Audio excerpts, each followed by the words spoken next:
It is the question the political left has to find an answer to in order to become capable of acting instead of simply reacting or managing crisis. Put this way, it is, however, clearly more a Marxist than a Hegelian question. So why go back from Marx to Hegel first, before going back to the future? Why not just ignore Hegel when dealing with today's capitalism and simply relate to Marx? In my opinion, it is a good idea to go back from Marx to Hegel, but not as if we had to skip the way over Marx when going back to the present and the future. I'm convinced that an appropriate critique of today's capitalism in the tradition of Hegel can only be a Marxist one. Therefore, it is not my concern to save some of Hegel's thoughts that Marx has allegedly forgotten or wrongly rejected. I like the idea of going back to Hegel for another reason. The confrontation with Hegel's philosophy was essential for Marx's development of historical and dialectic materialism, as Marx and Engels frequently pointed out themselves. Thus, I want to go back from Marx to Hegel to clarify my Hegelian interpretation of Marx, who, from my point of view, developed his critique of political economy and of capital in the tradition of dialectical thinking. As a dialectical thinker, Marx had a dialectical understanding of the future maturing in the present. After this clarification, I want to get back to the present and the future, and with this Hegelian Marxist background, I will try to give a first answer to the question, where are we developing the requirements for a new society today, based on the thought of the philosopher and trade unionist Stefan Siemens. So, in a first step, I want to go back from Marx to Hegel. What is it that Marx found in Hegel and that challenges us to go back to Hegel to understand Marx? According to Marx's postface of the second edition of his Capital, it is the merit of Hegel that he was the first to present dialectic's general forms of motion in a comprehensive and conscious manner. From Marx's point of view, the rational kernel of dialectics within the mystical shell of Hegel's idealism is that it regards every historically developed form as being in a fluid state in motion, and therefore grasps its transient aspect as well. This concerns any form of being, social as well as natural. In its rational form, dialectic includes in its positive understanding of what exists a simultaneous recognition of its negation, its inevitable destruction, and of its passage into something new through this negation. Even though Hegel's philosophy seems to glorify what exists according to Marx, dialectical philosophy in its essence is critical and revolutionary, since it does not cling to any state of being or any category of thinking. Hegel often stresses this aspect of dialectic himself. Even though, according to Marx, with Hegel, dialectic is standing on the head, Hegel still develops its general forms of movement correctly because they are nothing but the ideal of the material world reflected in the mind of man and translated into forms of thought. This way, they capture the movement of the material in general in the form of thought. Now, in my presentation, due to the short time, I just want to call to our mind two aspects of Hegel's dialectic, the determinate negation and the negation of negation. For the negation of negation is what Marx explicitly refers to in the Capital when he talks about the maturing of the new society in the old one, and which therefore will lead us back to the future after coming back to Marx. According to Hegel, the method of any philosophical science can only be the consciousness of the form of the inner self movement of the content. Otherwise, the scientific method would be external to its content and therefore could never grasp it. Hegel points out that in following this inner self movement, there is one important thing to understand. I quote, "All that is necessary to achieve scientific progress is the recognition of the logical principle that the negative is just as much positive, or that what is self-contradictory does not resolve itself into a nullity, into abstract nothingness, but essentially only into the negation of its particular content. In other words, that such a negation is not all and every negation, but the negation of a specific subject matter, which resolves itself and consequently is a specific negation, and therefore the result essentially contains that from which it results. Because the result, the negation, is a specific negation, it has content. It is a fresh notion, but higher and richer than its predecessors, for it is richer by the negation or opposite of the latter. Therefore contains it, but also something more, and is the unity of itself and its opposite." So dialectic is not mere skepticism, because due to the specific negation, there's also a specific result. While one could call the determinate negation the principle of movement from one notion to another, the negation of negation adds another aspect: self-relation or mediated identity. Therefore, negation of negation is not only a simple movement from one notion to another, but self-relation of notion, its negative unity with itself. Hegel presents the logical development of the determinate negation and the negation of negation right at the beginning of his logic, but since it is a general law of movement, it's present all throughout the logic and Realphilosophie, for example, in nature and history. Engels calls the negation of negation the fundamental law for the construction of the whole system. This is right, since the whole process of self-positing, becoming other to itself, and self-restoring of the absolute idea is a negation of negation. This way, the absolute idea is real infinity. If it was just the other to the finite, it would be determined by its other, and thereby be finite itself. As real infinity, it's the process of positing its own negation, becoming a finite, and negating this negation to restore itself. This process is the actual content of Hegel's system. Now the second step, from Hegel to Marx. Although Marx acknowledges that Hegel was the first to present dialectic's general forms of motion in a comprehensive and conscious manner, he at the same time criticizes Hegel strongly and claims that his own dialectical method is in its foundation not only different from the Hegelian, but exactly opposite to it. Marx's critique mainly concerns two aspects of Hegel's philosophy. First of all, he criticizes Hegel's idealism. I quote, "For Hegel, the process of thinking, which he even transforms into an independent subject under the name of the idea, is the creator of the real world, and the real world is only the external appearance of the idea." Secondly, he accuses Hegel of adjusting the real world to the logical forms of thinking, so that in Hegel's Realphilosophie, against Hegel's claim to simply follow the inner self movement of the content, the philosophical moment is not the logic of fact, but the fact of logic, nicht die Logik der Sache, sondern die Sache der Logik. This is quite exaggerated given the many materialistic insights we owe to Hegel, but still altogether true, and helps to point out the difference between Marx's materialism and Hegel's idealism. According to Marx, the scientific inquiry has to analyze in detail the concrete forms of development of its material and to track down their inner connection. If it works to reflect these inner connections in the presentation of the material, it may appear as if it is the development of the idea itself, an a priori construction. But in reality, it is nothing but the reflection of the life and the development of the material reflected in thought. Now, the content of the capital is I quote, "the capitalist mode of production and the relations of production and forms of intercourse that correspond to it." As a materialist, Marx examines human modes of production because, for mankind, the production of the means of subsistence is a fundamental condition for their existence.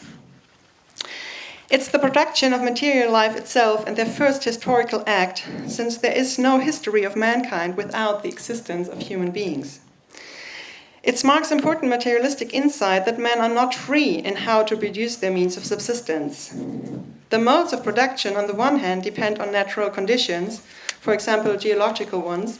On the other hand, every new generation finds them as they are passed on from one generation to another. While producing their means of subsistence, humans simultaneously but unconsciously changed the way in which they produce and reproduce themselves. They develop productive forces that enable them to satisfy their wants and needs, and at the same time produce new wants and needs. According to Marx and Engels, it's by this unconscious, reflective way of producing, and not by their consciousness, that men distinguish themselves from animals and are able to make history. Consciousness is just a result of their productive forces, not the reason for them. It is important to keep all of this in mind when talking about Marx's materialistic concept of production, because it shows that Marx does not reduce human life to economy. When he studies the different modes of production, he works out the foundation for a comprehensive inquiry of society, since these modes of production essentially determine the way in which men produce their material life as a whole, how they reproduce themselves and interact with nature. Therefore, the modes of production ultimately determine the social, political, and spiritual life of man as well, even though there is, of course, an interaction, as we've already heard today. Now, Marx's method of presentation of the capital and of its content is a dialectical one, because Marx presents the development of the economic formation of society as a process of natural history, from the economic self-form of bourgeois society to its complex form. And the economic self-form of bourgeois society is the commodity form of the product of labor, or the value form of the commodity, that Marx consequently begins with. The analysis of this self-form can therefore, as Lenin put it, reveal all the contradiction, or the germs of all the contradiction, of modern bourgeois society. Briefly summarized, the contradiction of a society that is based on commodity production in general is that it's a social formation in which the communality of production is not presupposed in production, even though it is the material basis of it. Therefore, I quote, "The social character of production is posited only post festum with the elevation of products to exchange values and the exchange of these exchange values." End of quotation. In commodity production, individuals produce an anarchic social division of labor independently from each other, in private labor, with private means of production, socially necessary, useful things, which are their private property. Since every one of them produces one particular product only, in reality, all private producers are dependent on each other and forced to exchange their products. It's only through exchange that the individual producers get to know whether their products meet an actual demand, and whether the work for producing the good will be acknowledged as socially useful and part of the total labor of society. In the exchange process, the varied products of different kinds of labor with very heterogeneous use values are equated as values. The substance of the value of the commodity is that it embodies abstract human labor, the expenditure of identical human labor power. The magnitude of the value of a commodity is determined by the labor time socially necessary for its production. Historically, before the production of commodity becomes the predominant mode of production, one product of labor is exchanged for another and thereby turned into a commodity. In this exchange, one commodity expresses the value of another and serves as its equivalent, until finally one commodity, money, functions as universal equivalent. In a society based on commodity production, the labor of the private individual, the labor of the private individual manifests itself as an element of the total labor of society only through the relations which the act of exchange establishes between the products and through the mediation between the producers. To the producers, therefore, the social relation between their private labors appears to them not as direct social relations between persons in their work, but rather as material relations between persons and social relations between things. Commodities are, and that's an inherent contradiction, social things. They appear, I quote, "appear as autonomous figures endowed with a life of their own, which enter into relations both with each other and with the human race." That's what Marx calls their fetish character, as we just heard. In a society based on commodity production, men are not, I quote, "expending their many different forms of labor power in full self-awareness as one single social labor force, as they would in an association of free men," end of quotation. And therefore, it's a social formation in which the process of production has mastery over man instead of the opposite. Already in feudalism, some products became commodities, but with capitalism, commodity production is a basic and dominant feature, and a particular commodity has to come onto the market in mass, the commodity of labor power. The owner of money buys this commodity on the same fair terms and conditions as any other commodity.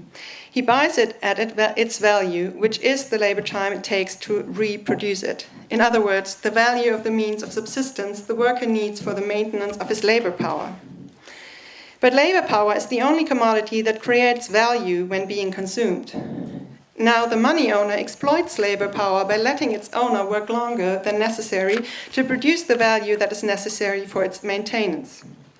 This way he can extort surplus value.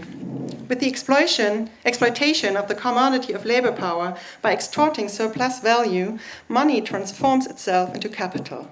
It becomes self-valorizing and appears to be an autonomous subject. Now in capitalism, we formally still have a society based on private production and unplanned division of labor. But inside the capitalist factories, we find socialized production with planned division of labor, since they work with the combined social forces of a collectivity of individuals, according to a definite plan. This is quite a difference to petty commodity production in the Middle Ages. According to Marx, it is the historical mission of capitalism to organize socialized production. In the Middle Ages, at least in England, workers had private property in the means of production, and in general, the individual who produced something appropriated this product to him or herself. With the possibility to buy labor power and to exploit alien but formally free labor, this changes. Now the owner of capital, since he owns the means of production and can buy labor power for a certain amount of time, appropriates products of alien labor. According to Marx, in the process of history, the commodity of labor power arises on the one hand due to the direct transformation of slaves and serfs into wage laborers, on the other hand, through the expropriation of the immediate producers, small peasants and artisans, of their private property in the means of production. The fragmentation of holdings and the dispersal of the other means of production had become a fetter and had to be annihilated. The individualized, scattered, smallish means of productions of the immediate producers are replaced by more productive, socially concentrated ones. On the other hand, more and more people are expropriated and forced to sell their labor power. On the one hand, more and more people are expropriated and forced to sell their labor power. On the other hand, there's a giant accumulation of capitalistic private property. This development does not stop with the expropriation of the immediate producers, however. I quote, "Through the immanent laws of capitalist production itself, through the centralization of capitals, more and more smaller capitalists are expropriated by the bigger ones. The number of capitalists decrease constantly with the monopoly of capital. Capitalists are forced to raise capital on an ever-increasing scale to win the rat race." Along with the constant decrease in the number of capitalist magnates who usurp and monopolize all the advantages of this process of transformation, the mass of misery, oppression, slavery, degradation, and exploitation grows. End of quotation.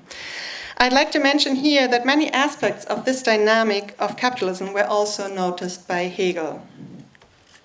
Now, if the growing number of people affected by hunger and poverty was all that played a role in this, the dynamic would be nothing but a deteriorating the situation.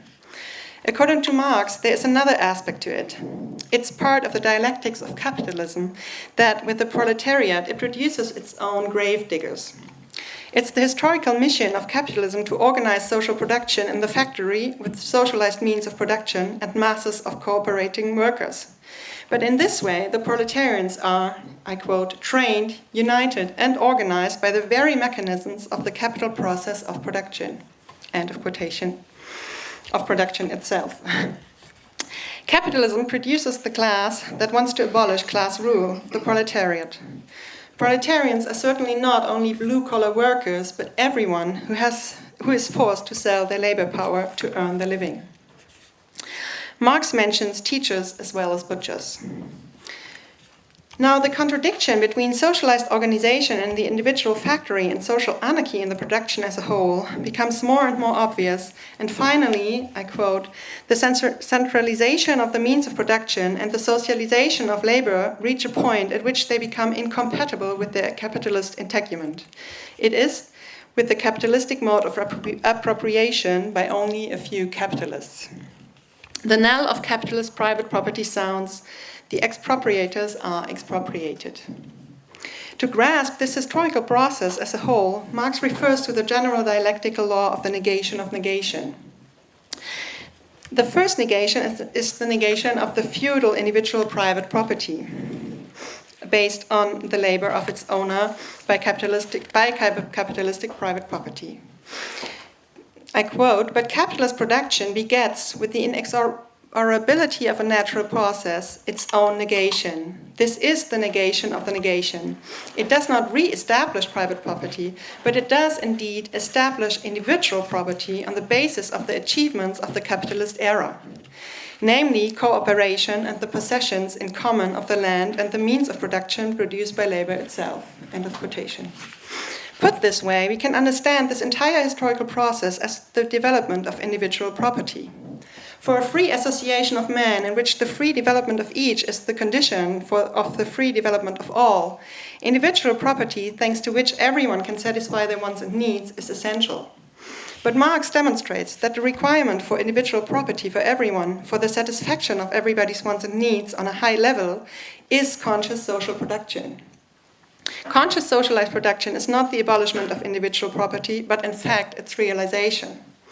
At the beginning, we had individual property only as the scattered, limited, narrow private property of the immediate producers. Capitalism negates this in favor of planned and socialized production, setting enormous productive forces free, but expropriating masses of people of all means of production. At the same time, it produces the proletariat as a social force that can overcome the capital's mode of appropriation in favor of individual property. This time not scattered, limited, and narrow like in the beginning, but based on the possession in common of their own cooperative relations of all means of production and of the earth. This process results in what Marx called a free association of men working with the means of production held in common and expending their many different forms of labor power in full self-awareness as one single social labor power. The social product of this association would be the total product of this association would be a social product. One part of this product serves as a fresh means of production and remains social, but another part is consumed by the members of the association as means of subsistence. This part must therefore be divided amongst them, as Marx put it. In contrast to a society based on commodity production, in this association of free men, the social character of production is presupposed, and participation in the world of products in consumption is not mediated by the exchange of mutually independent labors or products of labor. It is mediated rather by the social conditions of production within which the individual is active. So according to Marx, as a dialectical thinker, the analysis of capitalism necessarily leads us back to the future, because due to capitalism's internal contradiction and its own economic laws, the material conditions and requirements for overcoming it mature in its own womb, unconsciously and unintentionally, until they are so far developed that we can finally recognize them. Now the third step from Marx to the future is present today. If we take this Hegelian Marxist background seriously and try to get back to the present and the future, we know that we cannot simply ask, what is our ideal for the future? Dialectic materialism teaches us that we're not simply free to determine our mode of production as we like. So the question is rather, where are we developing the requirements for a new society today? Did we develop new productive forces that will allow us to free ourselves from the laws of capitalism? To approach this question, I want to concentrate on one aspect of Stefan Siemens' Thesen zur Gegenwart, thesis regarding our times, I translate it that way, and of his book, Das unternehmerische Wir, the entrepreneurial team or entrepreneurial we. Since it is the most convincing Hegelian Marxist analysis of our time that I at least know of. In current sociological debates on the changing nature of work, it is often noticed that employees today have more and more entrepreneurial responsibilities. Well-known books that discuss this phenomenon are, for example, The New Spirit of Capitalism by Capello and Boltanski, The Culture of New Capitalism by Richard Sennett, and The Entrepreneurial Self by Ulrich Bröckling, just to name a few. The philosopher and trade unionist Stefan Siemens criticizes, however, that in this debate, workers are mere objects of sociological research, while what they actually do when they act entrepreneurial is disregarded. Siemens confirms that workers today are expected to undertake entrepreneurial functions, but he claims that capitalists and their managers don't pass the entrepreneurial functions onto the workers out of their own free will. In fact, they have to adapt to a new productive force of the workers that they have to skim in order to survive the global rat race. This new productive force is the workers' ability to deal with the social meaning of their work in their work. They used to do that after work in church, all kinds of association or political parties, but not during work or in work itself. The old way to organize work, early industrial work and so-called Fordism, was based on a system of command and control. Workers were by and large reduced to simple healers and appeared as mere appendage of the machine. For a long time, this was regarded as the most rational form to manage the workflow, and it was very productive, even though workers were hostile to it. It seemed inconceivable to organize work without a strict hierarchy and a system of command and control, because in these working conditions, workers seemed to be lazy and simple by nature. It was not until the 1950s, that with Silicon Valley it became obvious how productive it can be to organize work differently. In the emerging IT business, work could not be organized by command and control anymore, since no one would have known what to command. So the managers had to count on the ability of their employees to decide what to do and how to do it. They soon recognized the huge productive potential of their employees, especially in teamwork. In the course of time, other capitalists from all kinds of branches followed this path, advised by management consultants, since they realized how much profit would otherwise slip through their fingers. So capitalists actually didn't have a choice. They had to pass the entrepreneurial functions onto their employees to maximize their profit, and thereby they adapted to a new productive force of the employees. But how can they actually pass the entrepreneurial functions onto their employees without immediately losing control? To make sure that the workers focus on business profits, companies use an instrument that in the German sociological debate is called indirekte Steuerung, indirect steering, a term invented by the philosopher Klaus Peters and also by Stefan Siemens. In contrast to command and control, management nowadays steers workers indirectly by creating an environment and certain framework conditions that makes them react just as desired. Part of this environment is the formation of an artificial market within a certain company. Since the so-called free market is mainly characterized by competition, the management organizes the cooperation of the employees as a form of competition. This cooperative competition is called co-opetition, a portmanteau of cooperation and competition, co-opetition. To imitate a market environment within a company, the management builds teams, profit centers, business units, etc., which have to prove their profitability and are being compared with other teams, suppliers, and subsidiaries. In Fordism, the wage workers did not have to worry about the effects of their work or whether the production process kept on running smoothly once they left their working place. This has changed. Today, working means that a specific product has to be ready to a specific date and to a determined price with a determined gain. The team has to decide on its own what it has to do to accomplish this task, since that changes all the time. It works more or less self-organized. Managers do not give instructions anymore, but simply check the outcome. Their main task is to create the environment and to set the framework conditions that put the necessary pressure on the team to actually perform the entrepreneurial functions and take on responsibility. There are a number of those framework conditions, and I can name them later on in discussion if you like. Employees now have a dual role. On the one hand, as individuals, they have to do their work just like before. On the other hand, they are part of an entrepreneurial team and they have to organize their cooperation within this team. Suddenly, they have to prove to themselves, to the other team members, and to their management that they personally contribute to the entrepreneurial success of the team, and furthermore, they are concerned about the entrepreneurial accomplishments of their team and demand excellent work from their colleagues. Employees are often torn between their individual interests on the one hand and their interest as a team member on the other. Managers, informed by our organizational psychology, know how to take advantage of the resulting unconscious group dynamics to increase the profits, even though they probably often underestimate the consequences such as burnout and stress, as Siemens points out. Even though Siemens acknowledges that the new organization of work has negative impact on the health of the employees, as a Hegelian Marxist, he reminds us that these entrepreneurial functions once were the capitalist's actual productive function. According to Marx and Engels, in the course of capitalism, the capitalists gradually lose their productive function, which is to organize social production, since they pass it on to managers while they keep the ownership for the exploitation of labor. It's in Capital 3. The manager's function in capitalism has a double nature, as Marx points out in Capital 3.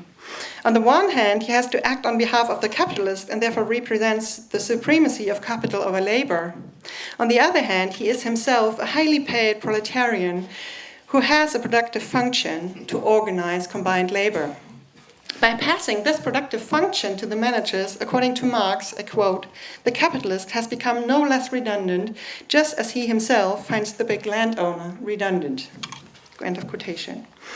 Now, if today the management passes more and more entrepreneurial functions onto the combined workers, this is quite consistent, since they are productive functions and can therefore increase the productivity of the workers. As for the managers, also for the workers, this new task has a double nature. On the one hand, it is a new form of real capitalist subsumption, reelle Subsumption, since it changes the way of working itself. The own personal cooperation of the workers now appears to be nothing but a function of capital, since they are burdened with the corporate goals to gain profit. While in Fordism, the individual worker was subsumed under capital by his or her single specific activity at the assembly line, he or she is now forced to devote his or her entire individuality to the maximization of profit. Workers become a human resource, human capital. They act within the supremacy of capital and thereby reproduce it.